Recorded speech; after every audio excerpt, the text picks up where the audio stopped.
Bonjour tout le monde. J'aimerais que nous commencions par un petit exercice. Tout le monde peut placer ses mains comme ceci, tendez vos mains. Merci. Et je vais compter jusqu'à 3, et quand je dirai 3, je veux que vous tapiez dans vos mains. Ok? 1, 2, 3. J'ai fait ça pour vous montrer que nous ne faisons pas toujours ce que les autres nous disent de faire, nous faisons plutôt ce que les autres font. Et c'est important quand il s'agit de créer du bien-être en soi et chez les autres. Je suis psychologue et je forme des organisations, des équipes et des individus à la création du bonheur et du bien-être. Il y a quelques années, j'ai coécrit un livre sur la science du bonheur.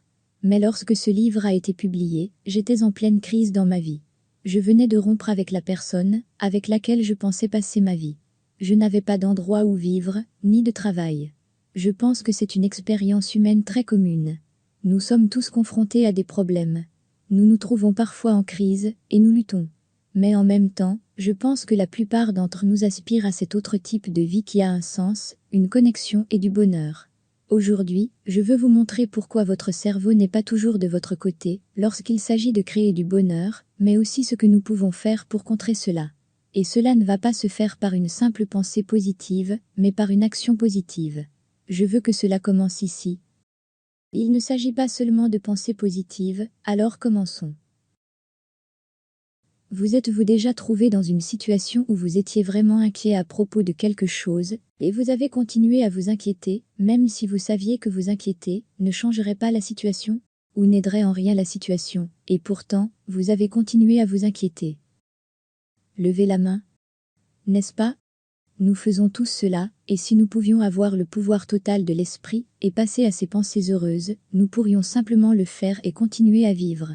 Mais cela n'arrive pas vraiment, n'est-ce pas? Et saviez-vous qu'environ la moitié du temps, où vous avez écouté ce discours, votre esprit s'est probablement égaré, pensant à d'autres choses? Selon une étude de Daniel Gilbert et Matthew Killingsworth, notre esprit vagabonde 46,9% du temps que nous passons éveillés. Nos pensées sont donc automatiques, elles ont une vie propre, et créer le bonheur en contrôlant simplement la pensée positive, je pense que c'est difficile, ce n'est même pas possible. Impossible. Et je pense qu'il est temps que nous commencions à en parler davantage. Comment pouvons-nous agir positivement pour changer réellement nos vies? Parce que si je vous demandais de vous concentrer sur votre respiration, de ne penser à rien d'autre pendant 5 minutes, je doute que quiconque dans cette salle soit capable de le faire. Mais si je vous demandais de lever la main, comme ceci pendant 5 minutes, je pense que nous serions tous plus à même de le faire. Il est donc très difficile de contrôler nos pensées. Nous avons plus de chances de contrôler nos actions, notre comportement. Par conséquent, le bien-être est mieux construit par l'action positive et non par la pensée positive. De plus, nous avons tendance à nous considérer comme des êtres objectifs et rationnels, qui perçoivent les situations de manière objective et qui traitent les informations presque comme un ordinateur ou qui ne fait qu'absorber des informations. Mais, en réalité, nous sommes très loin d'être objectifs, et c'est même une bonne chose, car si nous étions vraiment capables de traiter et de percevoir la réalité dans toute sa complexité nuancée, nous serions plutôt perdus. Ce serait une expérience accablante. C'est pourquoi notre cerveau a développé plusieurs biais cognitifs qui nous aident à catégoriser, à hiérarchiser et à trier les informations, ce qui nous permet de nous y retrouver plus facilement. Mais ces biais cognitifs, ce tri et cette hiérarchisation, affectent vraiment notre façon de percevoir la vie, de percevoir les différentes situations. J'aimerais que nous approfondissions cette question par le biais d'une petite expérience de pensée. Je vous invite donc tous à repenser à la dernière fois où vous avez eu une évaluation avec votre patron ou votre responsable, et je suis sûre que vous avez entendu beaucoup de bonnes choses. Des choses comme la façon dont vous contribuez au lieu de travail, mais je suis également sûre que vous avez entendu quelque chose que vous pouvez améliorer sur vous-même par rapport à votre performance. Et une fois que vous quittez cette conversation, que pensez-vous que votre cerveau considère comme l'information la plus prioritaire? Toutes les choses que vous faites vraiment bien, ou la seule chose que vous devriez améliorer? Eh bien, si vous êtes un peu comme moi, ce serait certainement la dernière. Et cela n'a pas vraiment de rapport avec la façon dont mon cerveau fonctionne. Il s'agit en fait d'un modèle qui a été démontré chez les gens. Par exemple, Teresa Marbella est professeure à la Harvard Business School. Elle a fait une étude, avec des journaux intimes, où elle a lu les journaux intimes des gens, pour explorer comment ils vivent la vie quotidienne. Elle a constaté que l'effet négatif d'un échec était 2 fois plus fort que l'effet positif d'un succès. Il en va de même avec l'argent. Nous nous sentons bien plus mal à l'idée de perdre une certaine somme d'argent que de gagner la même somme. Et si vous receviez un compliment d'un collègue, puis une plainte d'un autre collègue? Ces deux commentaires ne se neutralisent pas l'un l'autre. La plainte laisserait certainement une marque émotionnelle plus forte.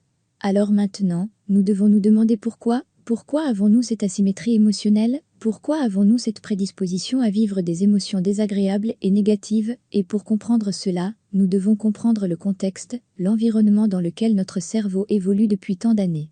Aujourd'hui, plusieurs études affirment que nous avons développé un biais de négativité qui permet d'attirer notre attention sur des informations désagréables ou éventuellement menaçantes. Et c'était vraiment bien à l'époque, lorsque nous étions dans la savane, et que nous luttions pour notre survie tous les jours.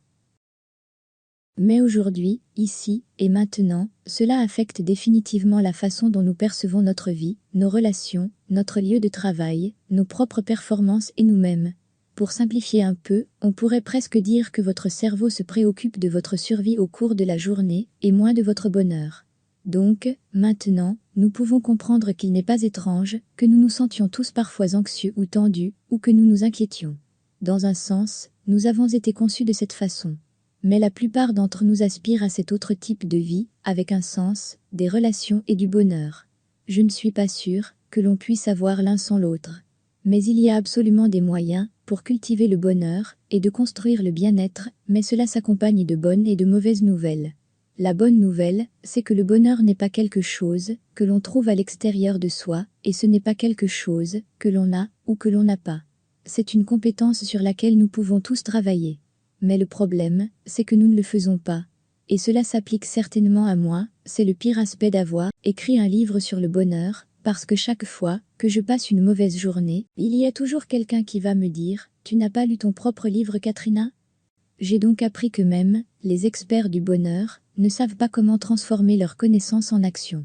C'est l'une des raisons pour lesquelles moi et un ami avons créé une salle de sport psychologique où les organisations, les équipes et les individus peuvent venir s'entraîner à ces compétences afin de créer plus de bonheur et de bien-être.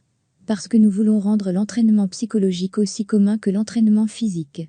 Parce qu'aujourd'hui nous savons tellement de choses sur la façon de manger correctement et sur la façon de faire de l'exercice pour maintenir une santé physique, mais quelle serait la version psychologique d'un bon smoothie ou de faire 50 abdominaux?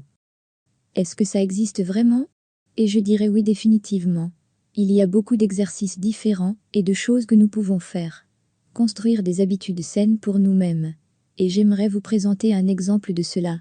Donc, une fois que vous aurez fini d'écouter ce discours, quand vous quitterez cette pièce plus tard dans la soirée, j'aimerais que vous sortiez votre smartphone et que vous envoyiez un texto de gentillesse, d'appréciation, de gratitude à quelqu'un qui vous est cher et peut-être que vous pouvez juste remarquer comment vous vous sentez. Et c'est un bon exemple d'un exercice que je fais souvent avec des leaders et des équipes. Et il y a juste quelques semaines, j'ai fait cela lors d'une conférence de leaders de 2 jours, et plus tard j'ai découvert que l'un des participants avait envoyé un texto à sa femme en écrivant « Je t'aime vraiment, vraiment beaucoup », ce qui a fait penser à la femme « Mais qu'est-ce que tu fais à cette conférence de leaders ?» Et s'il s'agit juste de tester l'envoi de SMS à une personne à la fois, ça ne changera pas le monde en quoi que ce soit. Mais le fait d'en faire une habitude saine, au fil du temps peut avoir un impact important, et consacrer cette habitude à prendre soin de ses relations pourrait être l'une des actions les plus puissantes que vous puissiez entreprendre en matière de bonheur. Voici peut-être le bon smoothie que vous attendiez tous. Selon plusieurs études, avoir des relations saines est aussi important, sinon plus, que de faire de l'exercice et d'avoir une bonne alimentation. Et cela peut même nous aider à vivre plus longtemps.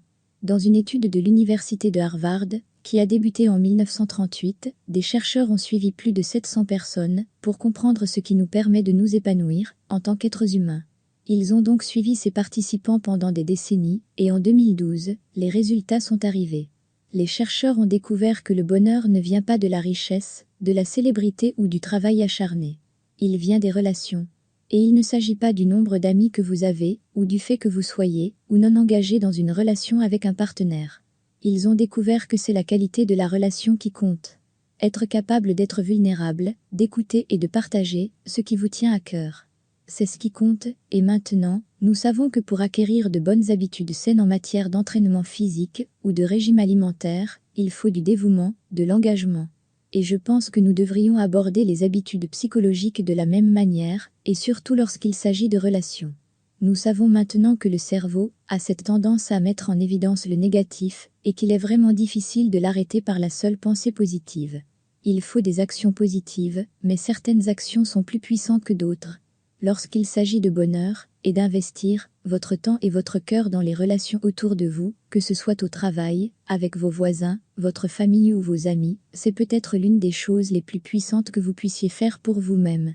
Et j'aimerais que nous fassions encore une fois cet exercice. Alors est-ce que tout le monde peut tendre les mains, et je vais compter jusqu'à 3. Et quand je dis 3, je veux que vous tapiez dans vos mains. Ok. 1, 2, 3. Super. Donc nous apprenons en regardant le comportement des autres. Vous venez de me voir faire ça 2 fois, et déjà tant de gens changent leur comportement. Donc plus vous pouvez transformer ce discours en action en étant plus compréhensif et attentionné, pas seulement envers les autres, mais aussi envers vous-même. Je pense que les autres suivront votre exemple et feront comme vous. Et les gens à l'extérieur de ce bâtiment ne sauront pas ce qui vient de se passer, ils ne sauront pas ce qui a changé, mais nous savons que c'est ici, dans cette conférence que tout a commencé. Merci.